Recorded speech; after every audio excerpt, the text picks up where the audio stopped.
Bom dia pessoal, tudo bem? Galerinha, a gente inicia essa semana com mais um novo capítulo, um capítulo que vai falar sobre uma arte chamada arte naif, tá certo?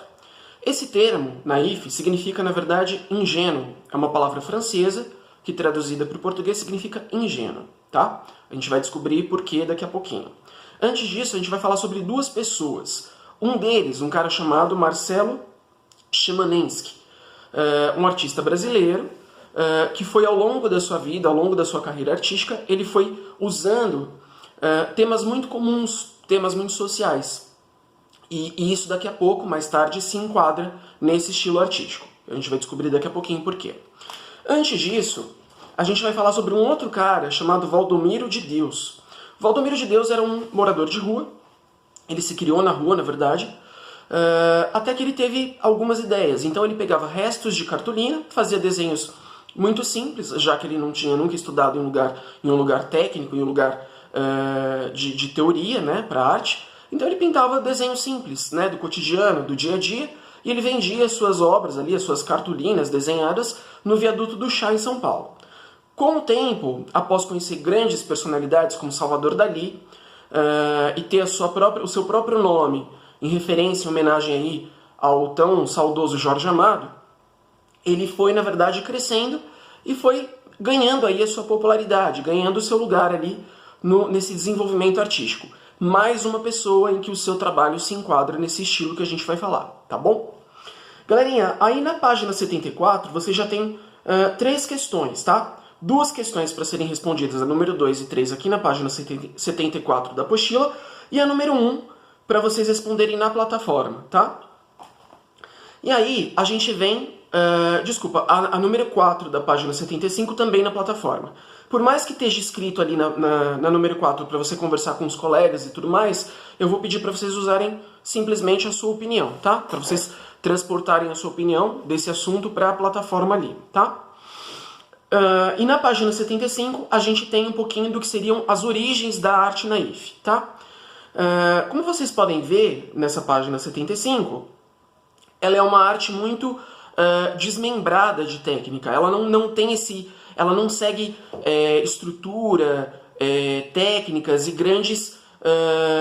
grandes origens artísticas, né? Ela é uma arte mais, como o próprio nome já diz, mais ingênua, mais espontânea, tá certo? Esse é o principal embasamento aí da arte naif. Para isso, a gente fala um pouquinho sobre o romantismo no final do século XVIII e início do século XIX. O romantismo ele vai trazer uma nova onda de pensamentos aí para as pessoas, para as sociedades, com duas grandes e impactantes eventos que aconteceram, que é a Revolução Industrial e a Revolução Francesa. Com tudo isso que impactou a sociedade e as pessoas depois de tudo isso, após tudo isso, elas começam a querer vibrar um pensamento mais simples, um pensamento mais tranquilo, menos preocupante, menos alarmante, né? Então eles começam a dar valor muito mais às emoções, às sensações, do que ao pensamento racional, ao questionamento racional, que traz uma série de anseios aí, críticas para o que estava se vivendo naquele momento. Com o romantismo acontecendo aí, na França, em outros grandes lugares ali da Europa, que vai se estender até chegar na América do Sul, no Brasil no caso, algumas pessoas começam a se libertar, né, da academia, da arte acadêmica. E com isso começam a pensar num tipo de arte mais simplista, mais sutil, mais leve e livre de tantas técnicas, de tantas obrigações, digamos assim. E com isso vão surgindo os primeiros trabalhos aí que vão ser considerados mais tarde como trabalhos e obras desse novo estilo chamado arte naif, tá? Para deixar claro, então, professor, o que você quer dizer pra gente é que esse estilo ele acontece após a Revolução Francesa, associado a um estilo chamado romantismo, sim, e ele vem como uma busca das pessoas pela tranquilidade, pela liberdade de técnicas, de cobranças e tudo mais. Então as pessoas simplesmente se expressam sem se prender muito às regras, tá? E aí por isso, por levar em consideração essa espontaneidade, é que essa arte vai crescer e vai ter esse nome aí de arte naif, que significa espontâneo, significa ingênuo, tá? Na página 76 a gente fala um pouquinho sobre a história, né, que é disso que eu já falei para vocês, e aí a gente fala sobre o grande cara importante aí desse estilo todo, que é um carinha chamado Henri Rousseau, tá? Esse cara, ele buscava liberdade, ele queria, acima de todas as coisas, movimentos livres, como eu já disse até agora, de técnicas, de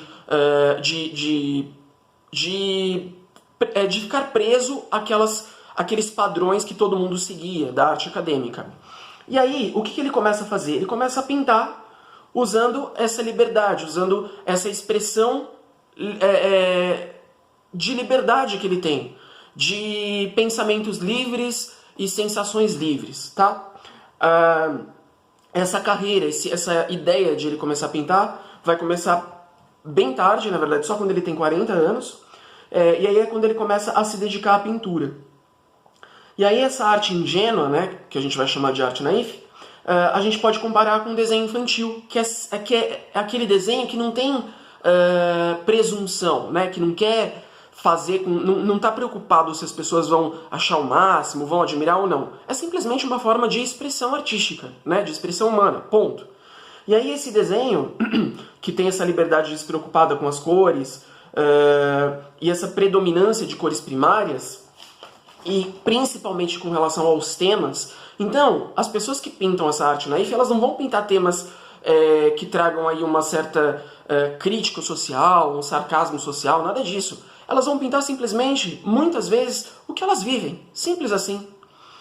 Por isso essa ideia tão primitiva, tão infantil, tão ingênua, digamos assim. E aí elas vão pintar aquilo que elas veem no dia a dia, aquilo que elas vivem, o que elas anseiam, ou seja, aquilo que elas desejam, sem muitas importâncias. Na página 78 a gente continua falando sobre isso.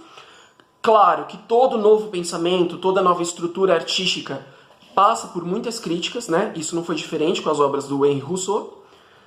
E mais tarde as pessoas começam a descobrir o valor desse novo estilo e dessa nova técnica. Na página 79 vocês têm aí um diagrama. Vocês vão ter 3 palavras para descobrirem nesse diagrama. Vocês podem ver que ali em cima a gente tem uma obra do Rousseau, que é uma obra bem primitiva, né, uma obra bem simplista, mas bonita, né? Por que ela se torna uma obra bonita? Por causa das cores fortes, por causa dos tons de cores fortes, que são muito bem usados, muito bem empregados, sem nenhuma presunção, né? Não é, eu tenho que fazer isso, não. Simplesmente fiz, né? Essa é a ideia da arte naif. E depois a gente tem mais 2 perguntinhas, a pergunta número 2 e número 3 na página 80, tá? Pessoal, a gente para por aí. E esse é o conteúdo dessa semana. Como eu avisei já anteriormente para vocês, essa semana a gente está fechando as médias de vocês do segundo bimestre. E aí, a partir de agora, o conteúdo que vocês fazem já fica todo o conteúdo. Então, questionário avaliativo e tudo mais, tudo isso já faz parte do terceiro bimestre, tá bom? Galerinha, não se esqueçam de entrar lá no questionário avaliativo, né, no registro de presença, responder o questionário avaliativo, que inclusive vai ter pergunta aqui desse próprio capítulo, tá bom? Que não tem como vocês responderem na apostila. Bons estudos para todos e um abração. Até logo!